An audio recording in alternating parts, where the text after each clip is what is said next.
At that time, all that was known about Mr. Davis came from a short article. It said that he had died after asserting to a white man that President Truman would improve the lives of African Americans. For that, the man to whom he had made the statement killed him right here.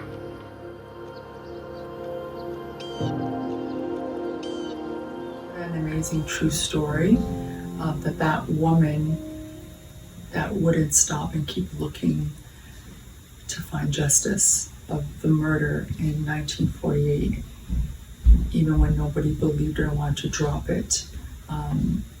That is something that everybody should watch and see. It was amazingly done and filmed, and terrible how so much racist, and people can be racist really bad, and it shouldn't be like that at all. That's for everyone to see. Everybody should watch that movie. But this one really did tell a story, and we really got to know the humans involved, and on such an emotional level, and following the story of Chelsea Smits, the young lawyer, and you really connected with her on an emotional level near the end when she said what she's doing now, representing young people who can't afford a lawyer, and that she's doing that because of her experience as a student with this Justice and Restorative Justice Commission. So it was all very, very well done. And at the end, when they read from the letter from the murderer's daughter, and then that was just so moving to see that restorative justice really did work in this case, and that the families did communicate, and that racism didn't move through the generations, that it ended back then, was really, really moving. And then when they revealed the street name, I cried. You don't often cry during a documentary, but I cried there. So this was an interesting documentary, how it kind of told the story about the people involved and how this case was brought back to life. And they did a really good job of telling the whole story visually, and through some of the talking head interviews with some of the family members of the victim. And it seemed like this documentary has a movie in it. The documentary was only 23 minutes long, but I feel like if there's any other developments in the case, that this could easily be a documentary, a feature-length documentary, that is. It was well made. The footage, the stills, the talking head interviews, the quality of the camera work, it was great. Kept my attention, flew by. It seemed like it was over too soon.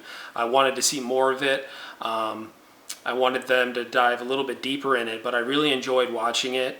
It was a sad story, but a very well-made documentary. Goosebumps. It was an incredible story. And they did a fantastic job covering it. I took a break between watching the movie and making the review because it's a very moving portrait of our recent past and the present. I think it's a very important documentary for people to see.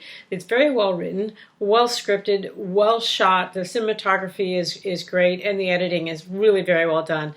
And it's an important story, and I think people should see this. I hope it does well on the festival circuit. I highly recommend it for everyone. I was so intrigued by it. Usually for other films that I've been watching, I'm always taking notes. But with this one, I couldn't even take notes because everything was so intriguing. It was so captivating. It was just really beautiful. There were a lot of really smart moments between what we were seeing and what we were hearing. One of my favorite documentary shorts of this festival so far. I was really just blown away by it. The story was just grabbed you right away, and I could have watched another half hour of this. Been in this story, hearing more from the family, what they discovered, kept wanting to know like what was going to happen next. It was very engaging. And I love the cinematography. The cinematography was extraordinary in this, the best that I've seen so far. The shots, the way they were set up, how clear everything was. The moments where you recreated scenes from the past, but doesn't do it where we see the person's face. Keeps it in the distance, but gives us a sense of what happened that night. I thought that was done really well. I also thought the editing and the choice of what to use from the actual interviews was done very well also. So yeah, favorite documentary shorts so far. The story arc was there, the visuals were there, my attention was taken immediately, the score, everything that you composed to get justice for this case, and opening the lens to what this particular firm does, and as an educational, hands-on way of learning.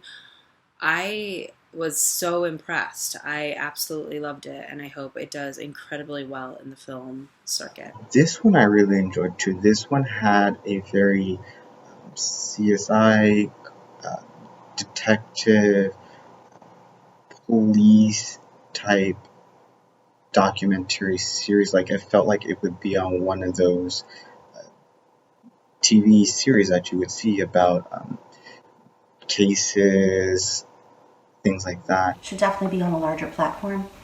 It was during the Jim Crow era, and about a man who was brutally beaten and left for dead, and nobody ever came to justice for it. I really loved the reenactment. I thought he did a really good job on the reenactment.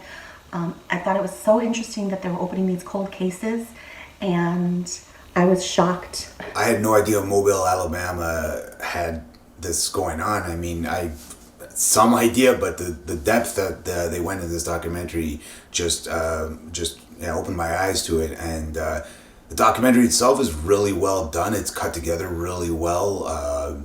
It's well shot. All that. I think they got the right information in there and enough of it.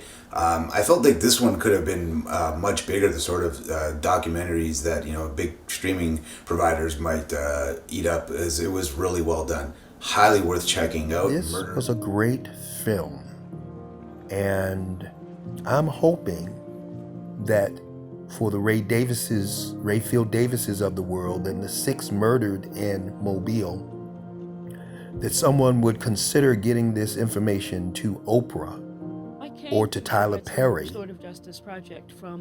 to fund further research. This is a great film. This is a film I wish I could show my boys.